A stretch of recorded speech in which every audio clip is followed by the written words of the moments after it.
setan doyan nginap di rumah orang Farisi dan di gereja. Ya, temanya menggelitik sekali. Saudara, jangan panik. Nah, saya percaya yang kaget-kaget itu pasti setan kok nginap di gereja. Oke. Nah, sebelum kita bahas kenapa gereja bisa diinepi setan, ya. Kita bahasnya begini loh. Setan itu siapa? Itu dulu. Nah, kalau kita sudah tahu setan itu siapa, bukan kita mau cari tahu belajar tentang setan, tidak. Iblis itu siapa? Maka kalau saudara tahu, maka tema ini tidak bermasalah. Oke, saya mulai. Tidak ada siapapun di dunia kecuali Tuhan Yesus yang berkata uang itu setan dan setan itu uang. Tolong perhatikan. Tidak ada di dunia ini selain Tuhan Yesus yang memberitahu manusia setan itu uang. Bukan makhluk yang mengerikan.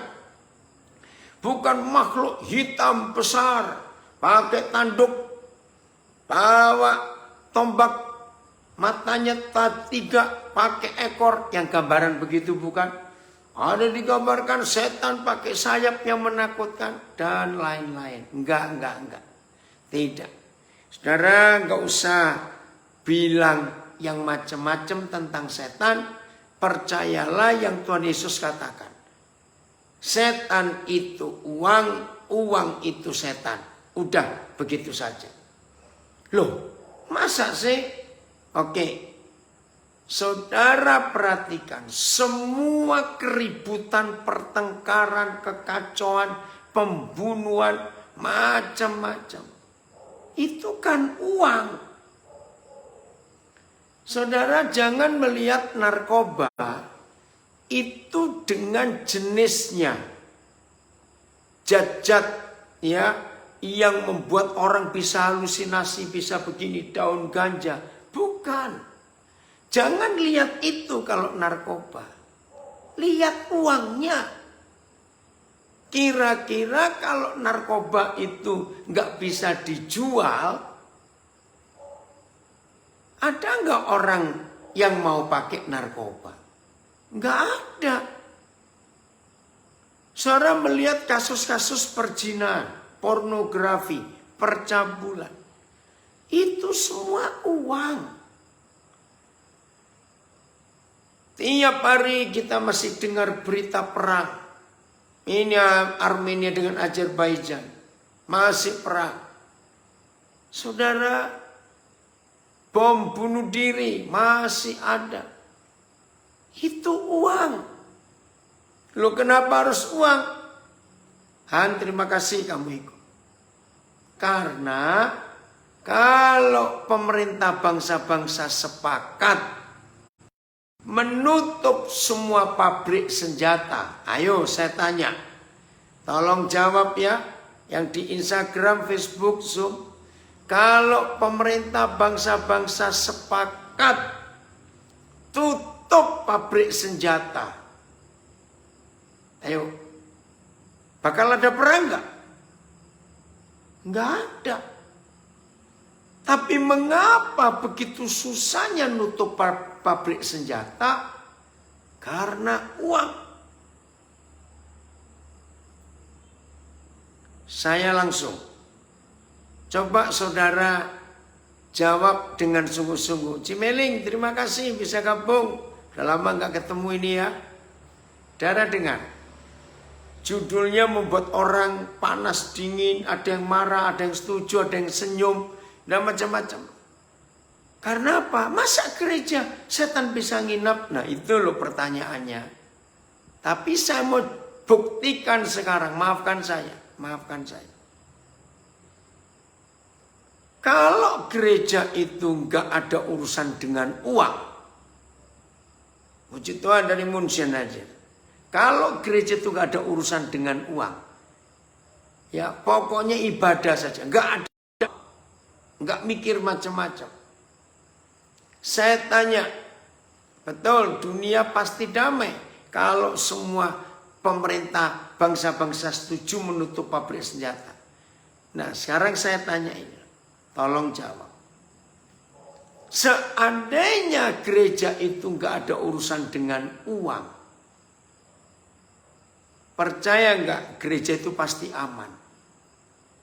90 sekian persen gereja yang mendidih, sinode-sinode gereja yang ribut. Saudara, itu pasti karena uang, karena kedudukan. Kedudukan pun karena uang. Lihat, sudah bukan rahasia pilkada pemilu di negara mana saja. Lihat hari-hari ini pilkada belum mulai, baru nanti 9 Desember.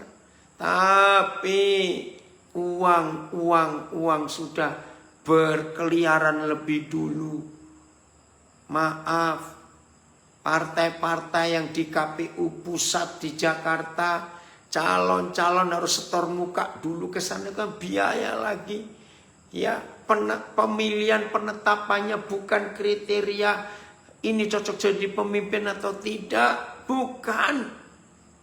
Semuanya uang. Maka itu gereja, saya pakai kalimat ini, gereja sederhana. Kalau saya nggak katakan gereja miskin gitu dah. Yakin gereja seperti itu nggak pernah ada keributan, nggak ada. Nah, kalau saudara menyetujui barusan yang saya katakan bahwa uang itu setan, setan itu uang, maka sekarang ya tahu bukan bahwa setan bisa nginap di dalam gereja karena masalah uang. Shalom, anak saya dari Amsterdam gabung juga. Uang, saudara. Aduh, ini setan itu. Oke ya. Nah, jadi selama uang masih dapat posisi yang paling hebat, udahlah, semuanya jadi kacau. Saya akan baca ayat yang pertama ini, Yakobus 3 ayat 16. Ini buktinya. Ya, sejak saya mengenal ayat ini berapa puluh tahun yang lalu, oh pantas, ini dia. Ya betul, gereja aman sebab gereja di dusun yang jauh, anggotanya sedikit, betul aman. Yakobus 3:16. Ya, sebab di mana ada iri hati dan mementingkan diri sendiri. Ya, jelas sekali Yakobus 3:16 itu. Sebab di mana ada iri hati dan mementingkan diri sendiri, di situ ada kekacauan dan segala macam perbuatan jahat. Saudara, saya ulangi lagi. Saya terjemahan lain saya baca. Jika ada iri hati dan ambisi yang egois, di situ ada kekacauan dan segala macam perbuatan jahat. Karena di mana ada perasaan yang dengki dan perbantahan, saya nggak baca terjemahan lama. Di mana ada cemburu dan sifat mementingkan diri sendiri, di situ juga terdapat kerusuhan dan segala macam perbuatan yang jahat. Sebab di mana ada iri hati dan persaingan, di sana ada kekacauan dan segala perbuatan jahat. Karena di mana ada kecemburuan dan sikap mementingkan diri, maka di situ ada kekacauan dan segala tindak kejahatan.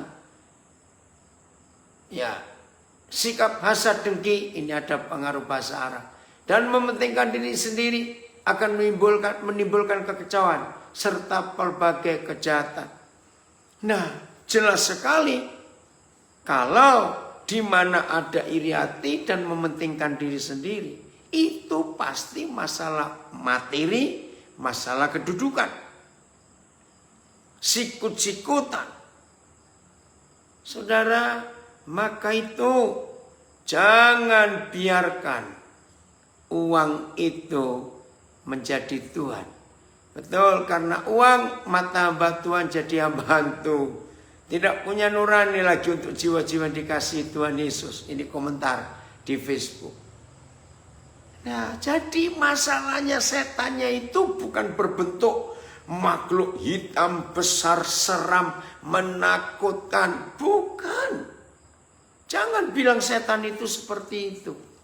Nah, sekarang saudara mulai terbuka dengan tema ini. Kenapa setan doyan nginap di rumah orang Farisi dan di gereja? Ya karena uang itu ada di situ. Oh, anak senang bisa hadir. Ajak anak-anak ya. Nah, kalau kita tidak cinta uang, maka tidak ada akar segala kejahatan dalam hidup ini. Maka itu dengan tegas Tuhan Yesus berkata di Matius 6:24, pilih, nggak bisa dua-dua. Ya, Matius 6:24, nggak usah baca, sudah terlalu hafal kita dengan ayat itu. Suruh milih, saudara dan saya disuruh milih oleh Tuhan Yesus. Kamu mau mengabdi kepadaku, Tuhan Yesus, atau kepadaku si uang? Keren loh ayat itu. Jadi kalau Tuhan Yesus saja, ya, kalau Tuhan Yesus saja berani mengatakan saingan dia itu uang. Kita suruh milih mau nyembah yang mana, mau mengabdi yang mana, mau melayani yang siapa, suruh milih. Jangan lupa. Dan di dalam Matius 6:24 hanya Tuhan Yesus yang mengatakan uang itu pribadi seorang. Catat itu. Uang itu punya nyawa. Uang itu punya kuasa. Uang itu punya otoritas karena pribadi. Bahkan uang itu setara dengan Tuhan. Jangan main-main. Ini konsep yang kita harus tahu. Oke. Kita lanjut sekarang, ya, supaya makin jelas. Matius 28. Matius 28, ya. Kita lihat catatan ini, ayat 11. Matius 28 ayat 11 sampai 15. Wih, ngeri saudara. Kekuatan setan ini, ya. Matius 28 ayat 11 sampai 15. Satu terjemahan ajaan karena panjang pembacaannya. Ya, satu terjemahan. Matius 28 ayat 11 sampai 15. Ketutupan, coba turun lagi. Oke, saya baca. Oke. Oh, kembali lagi. Baik. Judulnya menakutkan. Dusta Mahkamah Agama. Jadi kalau tema ini dipilih, setan doyan nginap di rumah orang, di rumah ahli Taurat dan di dalam gereja. Ini tercatat di Matius 28 mulai ayat 11. Dusta, ngeri. Mahkamah Agama. Ternyata sampai hari ini semua yang ada tulisan Mahkamah Agama, hampir semua, kalau saya nggak berkata semua, itu kumpulannya para pencuri dan perampok duduk di situ. Di mana-mana seluruh dunia, saudara. Enggak cuma di Indonesia, di seluruh dunia. Ketika mereka di tengah jalan, datanglah beberapa orang dari penjaga itu ke kota dan memberitahukan segala sesuatu, segala yang terjadi itu kepada imam-imam kepala. tokoh-tokoh agama yang posisinya paling tinggi. Dan sesudah berunding dengan tua-tua, para pemimpin agama Yahudi, mereka mengambil keputusan lalu memberikan sejumlah besar uang. Nah, uang lagi kepada serdadu-serdadu itu, tentara-tentara Romawi yang menjaga kubur Yesus. Ini memberi sejumlah besar uang justru dari kepala-kepala, imam-imam kepala dan tua-tua, tokoh-tokoh mahkamah agama. Dan berkata, ini loh pesan uang. Kamu harus mengatakannya bahwa murid-muridnya datang malam-malam dan mencuri mayatnya ketika kamu sedang tidur. Ini berita kebangkitan Yesus yang mau dibungkam, mau ditutupi dengan kekuatan uang, kekuatan setan. Saudara, dengarkan ini. Yesus mati dibunuh oleh iblis, jelas. Lalu membawa Yesus harus turun ke neraka. Oke? Terus pintu kubur batu besar menutup kuburnya. Enggak cukup, diberi meterai segel, ya, tanda pemerintah Romawi. Enggak boleh ada orang yang bisa membukanya. Belum cukup, ditambah lagi serdadu-serdadu, tentara-tentara. Jadi berapa lapis kuasa neraka, kuasa setan, kuasa batu besar, kuasa meterai pemerintahan Romawi, kuasa serdadu yang begitu banyak menjaga. Itu untuk menjaga supaya Tuhan Yesus enggak bangkit. Haleluya. Dia tetap bangkit. Nah, saudara perhatikan kalimat saya ini. Setelah fakta setan, neraka kalah, pintu kubur enggak mampu untuk menahan Yesus yang di dalam, meterai pemerintah Romawi rusak, batu tergelinding, serdadu-serdadu lari ketakutan. Fakta, Yesus bangkit. Tolong perhatikan ya kalimat ini dalam nama Yesus. Usaha yang terakhir.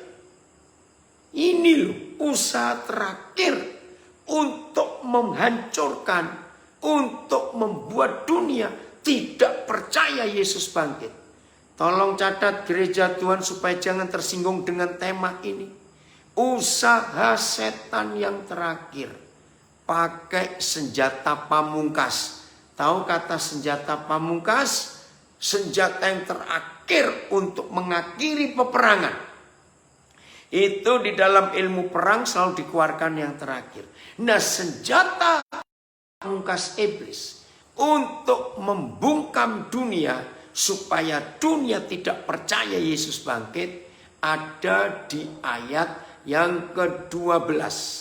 Yaitu memberikan sejumlah besar uang kepada serdadu-serdadu itu dan disuruh berkata kepada semua orang, kami sedang tidur malam-malam, tahu-tahu murid-muridnya datang mencuri mayatnya. Ayat 14. Dan apabila hal ini kedengaran oleh wali negeri, kami akan berbicara dengan dia, sehingga kamu para tentara tidak beroleh kesulitan apa-apa dengan jenderalmu. Itu urusan kami nanti. Nah, ngerinya setan-setan uang ini ada di ayat 15. Mereka menerima uang itu, mereka menerima setan-setan dengan sejumlah besar itu, dan berbuat seperti yang dipesankan kepada mereka. Dan cerita kebohongan hoax ini tersiar di antara orang Yahudi sampai sekarang. Sekarang kapan? Ya sampai 2020, ya sampai 2021, sampai seterusnya. Sampai hari ini di kalangan orang Yahudi masih terjadi rumor ini, hoax ini. Bahwa Yesus itu nggak pernah bangkit. Malam-malam mayatnya dicuri. Konspirasi jahat, betul. Mayatnya dicuri. Sampai hari ini. Berarti sampai seterusnya. Ngerti sekarang? Nah, saya ingin menjelaskan ayat 15 Matius 28 dengan konsep Matius 6:24. Bahwa uang dan Tuhan itu kekuatannya sama. Jangan saudara tersinggung dulu. Masa Tuhan kalah dengan uang? Ya tergantung orangnya. Kalau dia memilih uang itu Tuhannya, ya Yesusnya pasti kalah. Pasti. Tapi kalau kita memilih Yesus itu Tuhan kita, maka uangnya yang kalah. Pokoknya menurut Matius 6:24, gereja tidak boleh pegang dua Tuhan ini. Tidak. Harus milih salah satu. Berarti kalau gereja siap memilih Yesus, kesimpulannya harus siap miskin, nggak punya duit. Nah ini yang repot. Karena ini, oke ya, saya mau buktikan. Sayang waktunya. Di perjanjian lama ada banyak ayat, banyak, nggak satu dua, lebih. Yaitu, perhatikan. Setiap kali Papa buat mujizat, apa saja bentuknya, setiap kali Papa buat mujizat, selalu ada kalimat terakhir. Dan hal ini ada sampai hari ini.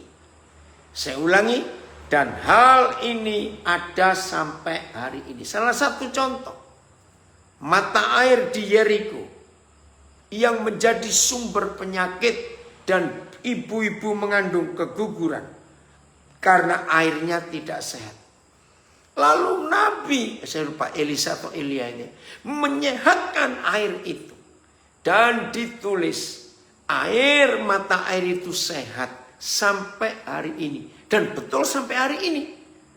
Sampai hari ini rakyat kota Yeriko minum air dari mata air itu. Sampai hari ini. Nah sekarang gabungkan ya. Gabungkan. Kalau yang Tuhan buat itu bisa ada sampai hari ini. Dan yang uang buat juga ada sampai hari ini. Ngerti maksud saya? Berarti antara Tuhan dengan uang itu kekuatannya sejajar. Karena yang dikerjakan Tuhan pasti ada sampai hari ini. Yang dikerjakan uang juga ada sampai hari ini. Berarti sama. Ini yang buat saya kaget, saudara. Maka itu, kalau saudara bicara setan, jangan bicara makhluk. Nabi Elisa, terima kasih. Ini rekan saya dari Kutai Barat. Terima kasih, Esther. Kalau Tuhan bicara bahwa Tuhan itu ada dua di dunia ini, saudara jangan bantah. Maka itu tema yang menarik ini. Setan doyan nginap di rumah ahli Taurat dan gereja. Sekarang saudara makin jelas. Kalau setan itu bukan dibayangkan makhluk hitam besar menakutkan pakai tanduk dan macam-macam. Tapi kalau setan itu seperti yang Tuhan Yesus katakan adalah uang. Ini dia. Berapa puluh tahun yang lalu, tahun 70-an akhir, saudara saya nggak tahu itu. Tiba-tiba Roh Kudus memberi saya sebuah hikmat. Nah saya sudah lupa, karena sudah lama saya nggak itu lagi. Ternyata 2 minggu lalu salah seorang anak saya yang pernah dengar khotbah saya, waktu itu masih pakai rekaman kaset ya, mengingatkan saya, aduh bilang terima kasih Pauline, papi ingat. Begini Roh Kudus ajarkan ya tentang uang ini. Kita nggak munafik, hidup ini perlu uang. Betul, kita nggak munafik. Tapi kita harus tahu. Begini gambarannya. Kapal itu nggak akan bisa disebut kapal kalau nggak ada air atau di air. Betul tidak? Nah terus mau jalan di mana kapal itu? Jadi bagaimanapun juga kapal itu perlu air. Betul? Tapi, nah ini hikmatnya. Kapal akan melarang keras air masuk ke dalam dirinya. Betul atau salah? Kapal akan melarang keras untuk air masuk ke dalam dirinya. Ya kalau sampai kapal mengizinkan air masuk ke dalam dirinya, berarti bukan kapal lagi, namanya kapal tenggelam, nggak berfungsi. Begitu kita kapal, air itu uang. Kita nggak bisa berjalan dalam hidup kalau nggak ada uang. Tapi jangan biarkan uang masuk ke hati kita dalam nama Yesus. Biar uang itu tetap ada di luar kita. Keren ya hikmat itu. Luar biasa. Maka itu saudara. Siapa yang kita izinkan nginap di rumah kita? Ya, siapa? Maka itu. Oh ya, Esther itu ada anak koden di Barong. Namanya Eka. Eka ini ada saudara papa gembala di Mujan. Ya, Bapak Pendeta Petrus Prianto bersama istri. Satu kali kalian bisa ketemu. Nah, saya lanjutkan ini saudara. Jadi kalau kita melihat uang itu seperti itu. Terima kasih anak saya dari Makassar. Uang cukup sampai di dompet saja, jangan masuk ke dalam hati. Betul. Weh, kalau uang sudah pindah ke dalam hati, kapal karam namanya. Tenggelam kapal itu. Jadi sekarang nggak usah diskusi berdebat ya. Masa setan ada di dalam gereja? Ya, kalau sudah masalah duit, pasti.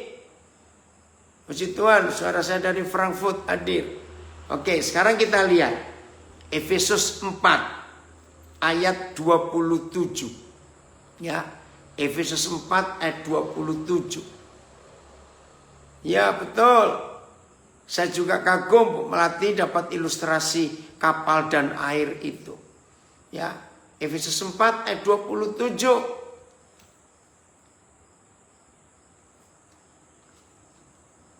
Udah? Oh, belum. Ya, kita tunggu. Efesus 4 ayat 27. Ini kita akan lihat. Dan janganlah beri kesempatan kepada iblis. Jangan beri tempat kepada iblis. Supaya iblis nggak dapat kesempatan. Oke, semuanya sama terjemahnya. Kembali secara lengkapan Efesus 4. Ya. Kapan kita bisa memberi kesempatan kepada iblis? Kapan? Oke. Saudara, jawabannya ada di ayat 26. Ya. Terima kasih Wim. Mantap. Kita perlu uang. Seperti kapal perlu air. Tapi jangan biarkan uang itu menguasai hati seperti air yang masuk ke kapal. Maka akan tenggelam. Betul. Bahaya sekali. Nah ini loh. Kalau tadi kita sudah baca ayat 27. Dan janganlah beri kesempatan kepada iblis. Itu artinya kita mengundang iblis nginap di rumah kita. Loh betul tidak? Nah berarti iblis bisa nginap di gereja. Rumah kita ini kan rumah Tuhan. Tubuh kita ini kan rumah Tuhan. Nah kapan kita mengundang iblis masuk ke rumah kita dan nginap? Ayat 26. Apabila kamu menjadi marah, ini suami istri. Ya. apabila ya kita menjadi marah. Oh, saya bacakan dulu. Eka, ini alamatnya Pak Petrus, Pendeta Petrus Prianto, saudara Papa itu. Purwadadi, Linggang Bigung, sebelum Waramujan. Ya, Eka salah satu PNS, Esther di Barong. Ya, kapan suami istri itu memberi kesempatan untuk iblis nginap di rumah? Jawabannya, apabila kamu menjadi marah, janganlah kamu berbuat dosa. Janganlah matahari sudah terbenam, ya. Janganlah matahari sudah terbenam sebelum padam amarahmu, suami istri. Wih, ini luar biasa. Nah, kapan suami istri bisa saling marah? Ayat 25-nya. Izinkan saya baca dengan kebalik 27, 26, 25. Karena memang harus begitu belajarnya. Ya. Ayat 25-nya. Efesus 4. Dari Den Haag hadir. Anita, Huatat Matthew. Ya, dengar ya. Karena itu buanglah dusta. Dan berkatalah benar seorang kepada yang lain. Karena kita adalah sesama anggota. Nah, begini.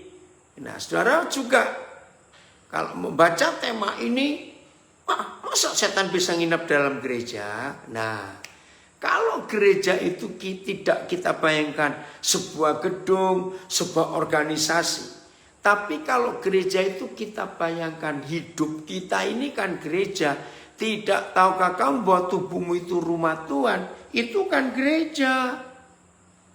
Jadi nggak usah panik mendengar tema ini.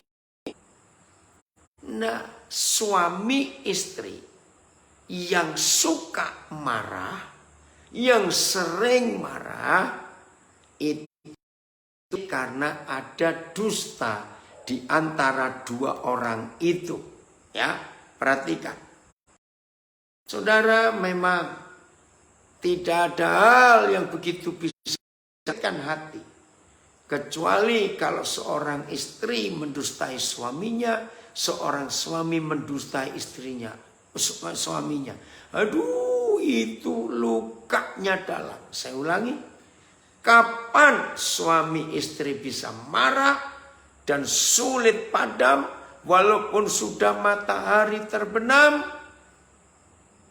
Kalau suami istri saling mendustai. Betul.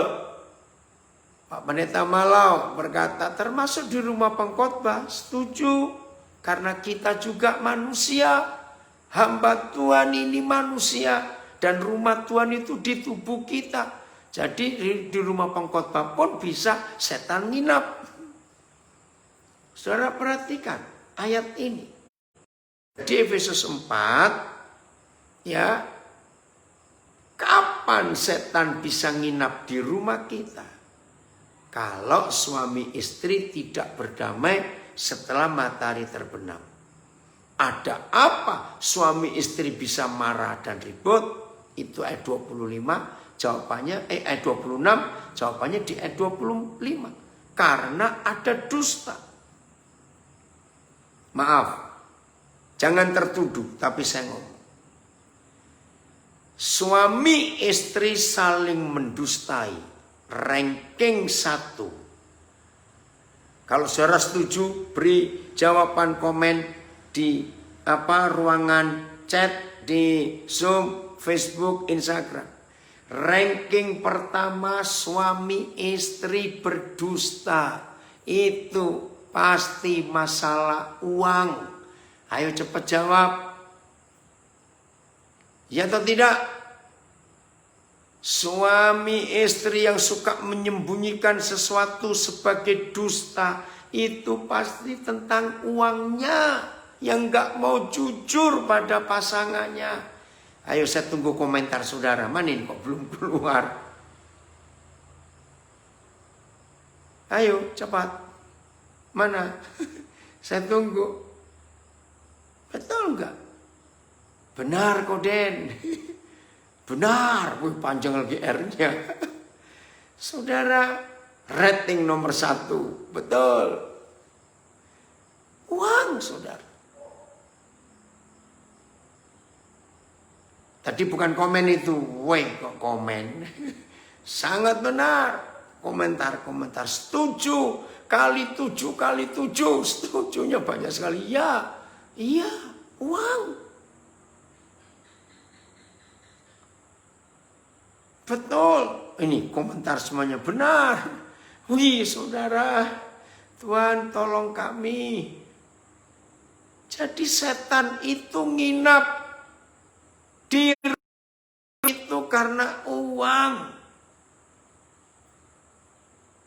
Ketika suami istri nggak jujur soal uang itu saling mendustai. Betul, woi semua komentar banyak sekali. Betul. Saudara, Feng, kamu di mana itu komentar? Jadi ini yang harus kita ketahui. Ada yang bilang gajian dapat 1 juta, bilang sama istri 800.000. Aduh, setan ini kurang ajar betul. Ya, betul. Asal terbuka. Apa tadi komentar apa ini kok belum kebaca? Udah hilang, coba ya. Ada komentar lucu.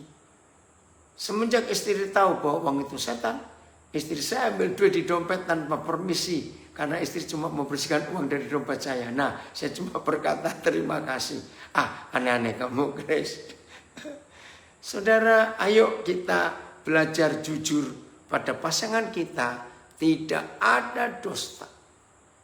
Ya. Ngerti ya? Nah, jadi Efesus 4, 25, 26, 27 itu luar biasa, saudara. Ngeri sekali ya kalau kita tidak mengampuni. Tidak berdamai suami istri, maka setan nginap di rumah kita. Oh, ini dia. Kalau kita tidak hidup, boleh nggak setan kita bagi-bagi? Ya harus kita bagi. Setan jangan disayang-sayang, setan jangan disimpan-simpan, bagikan saja. Ya, ditabung boleh. Ya, ngerti ya sekarang? Baik, kita lanjutkan. Ya, cari sendiri kamu bagi setannya. Ya, kamu punya banyak kok. Ada yang tanya. Oke. Kita lanjutkan konsep ini. Saudara lihat dusta pertama di dalam gereja Kisah Rasul. Hanania Safira. Soal uang. Nah, ketika banyak orang. Ya, apa itu tulisannya? Oke, ini ada tulisan lucu di settingnya Zoom ini. Fit, kamu nulis apa itu? Iya, mana tadi? Suami menjadi makhluk yang malang gara-gara uang. Oh, ringkasan istilah suami. Dapat dari mana itu? S semua, U uang, A Anda, M milik, I istri. Ngawur kamu Fit. Ya, oke. Berapa kali orang bertanya kepada saya tentang sepertinya ya Tuhan kejam. Saudara, karena sampai hari ini masih terjadi perdebatan. Nah, kiranya dengan pelajaran hari ini, saudara harus tahu.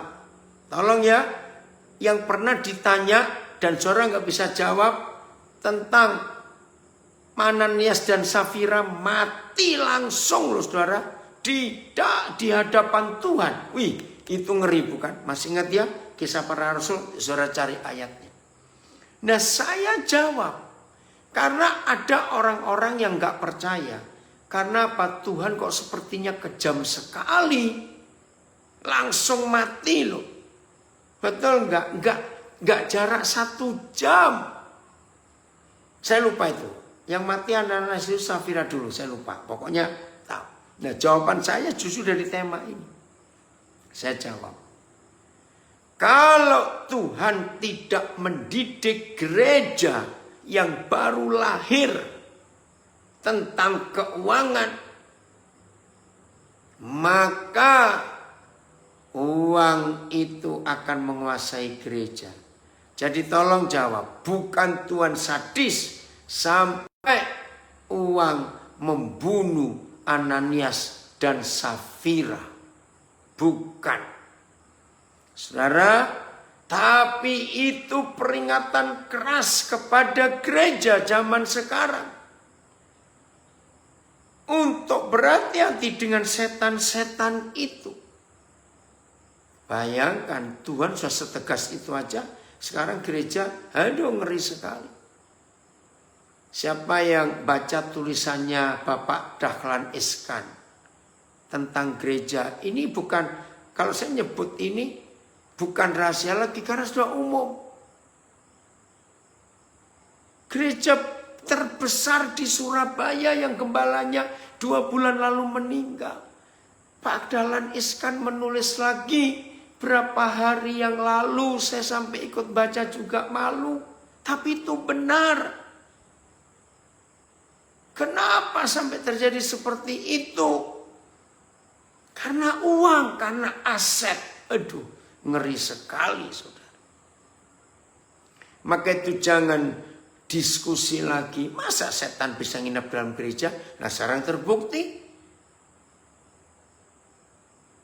Ngerti nggak konsep ini? Maka itu dimulai dari hidup suami istri.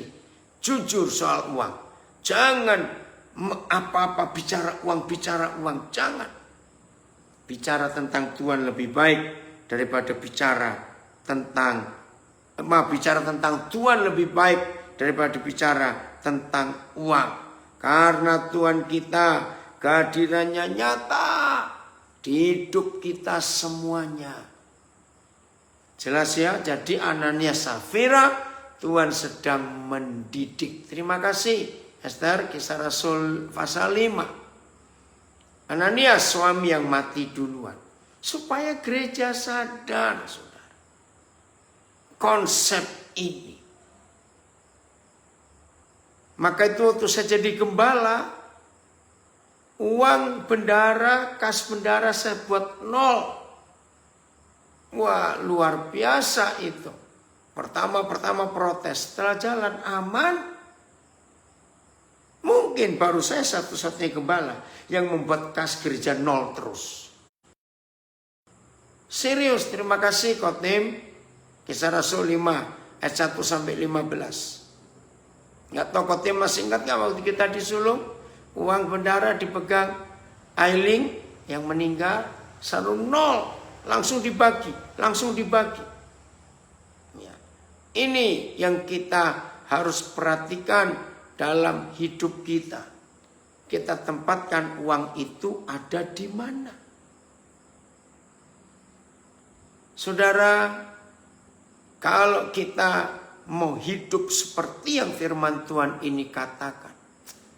Waduh saudara, hidup ini surga di dunia betul-betul.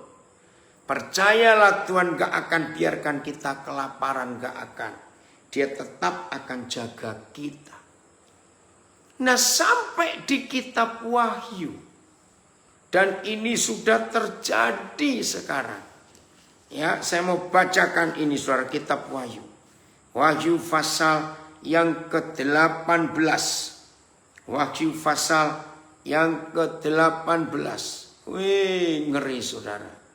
Dunia sedang mengalami ini di masa corona ini. Ya, saya akan baca dengan cepat. Wahyu 18 mulai ayat 1. Jatuhnya Babel. Ya. Kemudian daripada itu aku melihat seorang malaikat lain turun dari surga. Ia mempunyai kekuasaan besar. Ya, malaikat ini. Ia mempunyai kekuasaan besar dan bumi menjadi terang oleh kemuliaannya. Wahyu 18. Dan ia berseru dengan suara yang kuat katanya, sudah rubuh, runtuh, hancur Babel kota besar itu. Dan ia telah menjadi tempat kediaman roh-roh jahat. Tempat bersembunyi semua roh najis. Dan tempat bersembunyi segala burung najis dan yang dibenci. Karena semua bangsa telah minum dari anggur hawa nafsu cabulnya. Dan raja-raja di bumi telah berbuat cabul dengan dia. Pedagang-pedagang di bumi ini mulai ngeri. Ya, lihat ayat 3. Dan pedagang-pedagang di bumi telah menjadi kaya oleh kelimpahan hawa nafsunya. Lalu aku mendengar suara lain dari surga berkata, pergilah kamu, hai umatku. Kita disuruh pergi, saudara. Pergilah kamu, pergilah daripadanya. Supaya kamu jangan mengambil bagian dalam dosa-dosanya. Dan supaya kamu jangan turut ditimpa malapetaka-malapetakanya. Sebab dosa-dosanya telah bertimbun-timbun sampai ke langit. Dan Tuhan telah mengingat segala kejahatannya. Balaskanlah kepadanya sama seperti dia juga membalaskan. Dan berikanlah kepadanya 2 kali lipat menurut pekerjaannya. Campurkanlah baginya 2 kali lipat dari di dalam cawan pencampurannya. Berikanlah kepadanya siksaan dan perkabungan sebanyak kemuliaan dan kemewahan yang telah ia nikmati. Sebab ia berkata dalam hatinya, aku bertakhta seperti ratu, aku bukan janda, dan aku tidak pernah berkabung. Izinkan saya mengulangi ayat 7. Ini yang terjadi di dalam gereja yang hancur berantakan karena sibuk masalah uang. Berikanlah kepadanya siksaan dan perkabungan sebanyak kemuliaan dan kemewahan yang telah ia nikmati. Saudara, ternyata ngeri dampak orang yang menuhankan mamon dan uang. Akan menikmati sesuai dengan kekayaan yang dia miliki. Aduh, takut sekali. Terus ayat 8. Sebab itu segala malapetakannya akan datang dalam 1 hari. Yaitu sampar dan perkabungan dan kelaparan. Dan ia akan dibakar dengan api karena Yahweh Tuhan yang menghakimi dia adalah kuat. Dan raja-raja di bumi, mulai di sini. Saudara perhatikan. Saya percaya kalau saya bacakan ayat 8.